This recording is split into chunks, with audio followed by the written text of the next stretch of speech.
Impluwensya ba? O, o siguro sa akin kasi naglaro ako ng Harvest Moon. Ngayon gusto ko maging farmer na lang. Alam nyo ba yung Harvest Moon? O, ano lang yan eh, chill-chill na game lang. Nagpapalaki ka lang ng farm mo. Nagde-develop ka lang ng farm mo.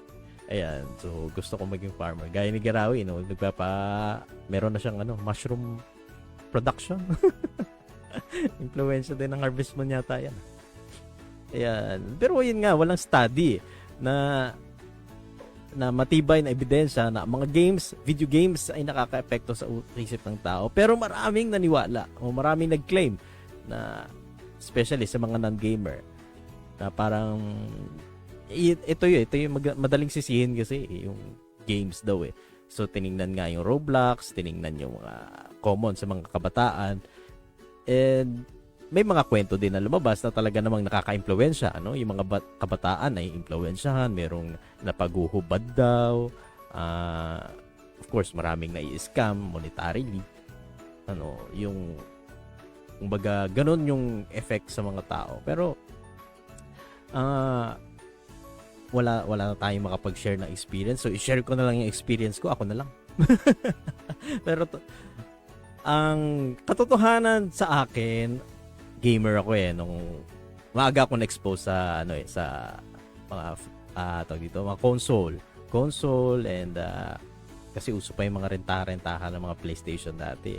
So, arcade, tapos of course computer, PC games. Yan. Pinakamalala sa akin is nung napasok na ako sa na-introduce na sa akin ng online game, yung of course Dota, Counter-Strike, yan. Ragnarok. Hindi, Perfect World yung nilaro ko na na MMORPG. Yung effect, yung sa game siguro, yung story, yung the way you play it, yung genre, sa akin walang effect siya. Libangan talaga siya. Ang effect, nagkaroon ng effect, hi Joe, yun, tatlo na kami. Ayan. Ang nagkaroon ng effect sa akin ng computer games, sa nung meron ng trash talkan, diba? Nagkakainitan na, mainit rin ang ulo ko. Kapag natatalo ako, mainit ang ulo ko kasi kami magkakapatid, kami rin lang yung magkakateam eh. So kami rin yung nag-aaway. Yan, here daw sabi ni Joe. Present! Ayan, roll call, tatlo lang tayo eh. Ayan, so Counter-Strike, ganun din, no? Kapag kung inabutan nyo yung Garena, grabe ang trash talkan dyan, no? Dyan kami nahasa ni Garawi sa trash talkan. Baka mamaya-maya pa sila. Kaka-invite lang din ni Garawi sa kanyang page. Gusto ko lang mag-start ng simulan yung ating open line na nag-start tayo ng 9 o'clock.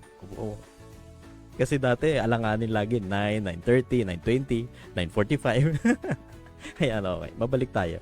So, yung game mismo, walang effect sa akin.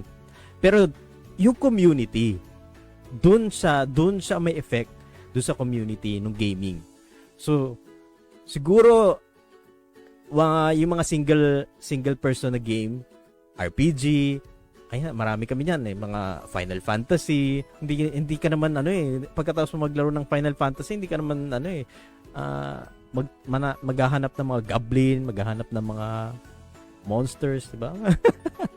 Ayan.